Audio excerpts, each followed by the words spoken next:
All right, can those at the back hear me?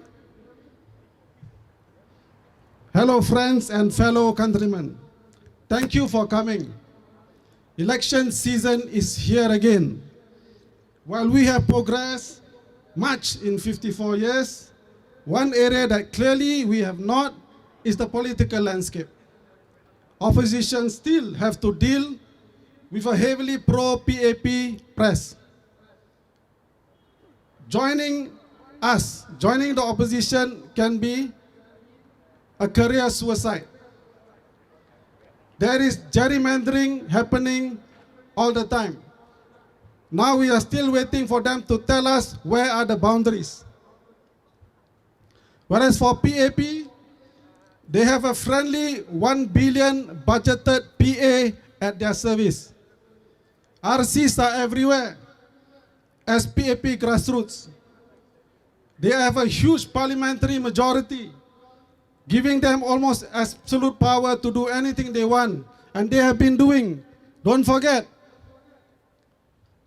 And they have a PCF kindergarten that give a PAP logo to all our kids, indoctrinating them very early about who's the boss. Finally, we have among them, like Professor Tomiko, speaking up, saying that criticism of the PAP is not such a bad thing after all. That we have become a first world country with a third world citizen. And suddenly everybody took notice about the elephant, no, the dinosaur in the room. That we have a severely uneven political landscape, my friends. These are the odds against us. Do we give up? No. We must stand up and overcome this epidemic of fear, paralyzing us for 54 years into silence and obedience.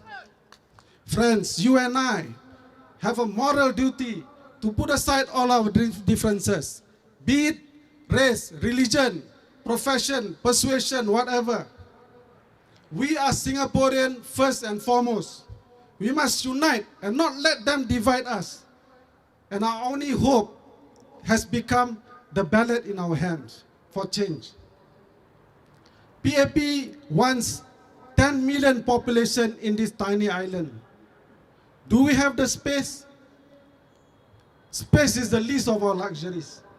Our scarce green landscape have been taken over by concrete jungles to house all these people that PAP are going to bring in, that they're going to import. They squeeze us into small places where they live in big luxury houses. And their only solution is to import more and more people to solve the economic problem that they created. Have they lost their mind? You ask any local. Unanimous opposition to this 10 million madness. At 5.7 million now, we are already suffering. Imagine what will our fate be at 10. The PAP knows people is against this. They need a good storyline to sell us this 10 million plan. So we suddenly have this strange narrative called the bicentennial celebration. Why are we celebrating our colonization?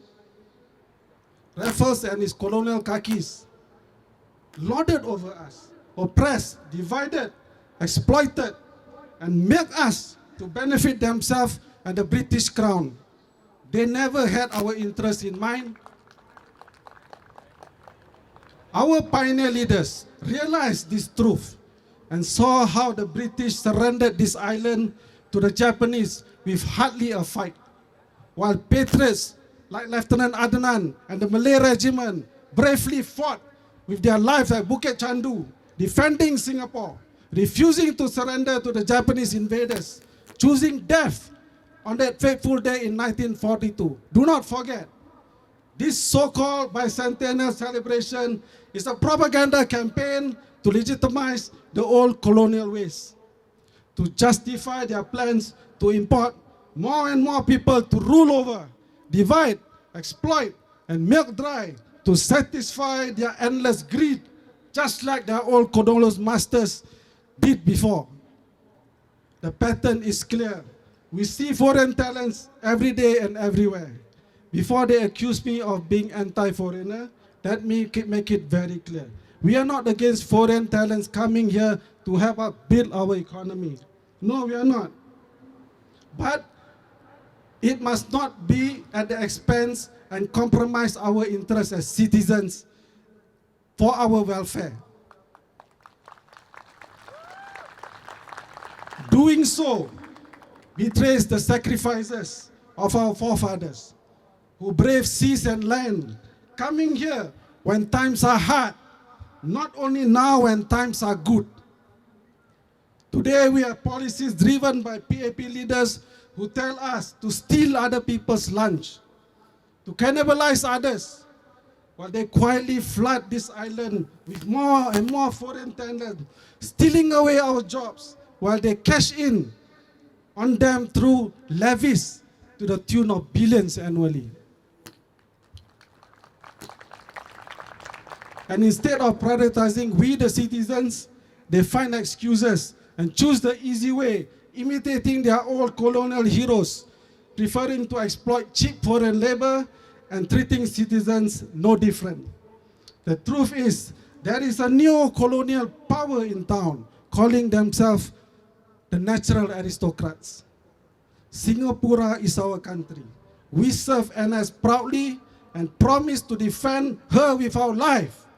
And it belongs to all of us, each and every one of us. It is not a business owned by some families and their close friends. We must confront this new colonial power like our visionary leaders did in the past when they got rid of the old one. Let me now speak in Malay to my community.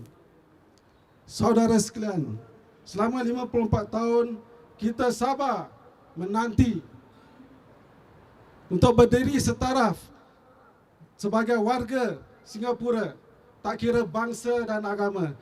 Namun ia tinggal harapan semata. Hari ini orang Melayu terus tertindas dan didiskriminasi, terutama sekali dalam menjalani perkhidmatan negara. Kesetiaan anak-anak Melayu kita dicurigai, peluang mereka disekat untuk menganggotai sebahagian bidang angkatan tentera seperti tentera udara, tentera laut, tentera perisai, pasukan perisai, signal di antaranya. Kenapakah kesetiaan kita pribumi negara ini masih dipersoalkan? Padahal telah terbukti keberanian orang Melayu kepada tanah air ini. Tidakkah Lieutenant Adnan dan Regimen Tentera Melayu rela dibunuh daripada menyerah kalah kepada tentera Jepun pada Perang Dunia Kedua? Orang Melayu perlu sedar bahawa selagi kita terus berharap kepada janji manis PAP, kita pasti kecewa. Oleh itu, demi kepentingan generasi Melayu di masa hadapan, pilihlah pembangkang kali ini. InsyaAllah anda tidak akan kecewa. So friends, election is coming. Sadly, at this late hour, we are still kept in the dark, guessing the election date. This is the sad state of our democracy and society. A society that forces our elders to work when they should be enjoying their savings with their loved ones and their grandchildren. A society that creates children wishing their parents dead, as is the only way to free the badly needed CPF money of their parents that the PAP immorally locked away. Enough is enough, my friends. It is tragic. Besides seeing the billion-dollar iconic jewel upon arriving at Changi, visitors immediately see our frail elderly pushing baggage trolleys, clearing tables and cleaning toilets, struggling for a decent living in this most expensive city on earth. Finally, friends, Singaporeans and patriots, we must not let our children down to wake up one day as minority in their own country. This nightmare scenario will happen if we allow the PAP government to remain unchecked in power, playing that dangerous demographic gamble with our future for their own political endgame and survival. Together, for the sake of our next generation, we must never let this 10 million population madness to happen. Thank you very much.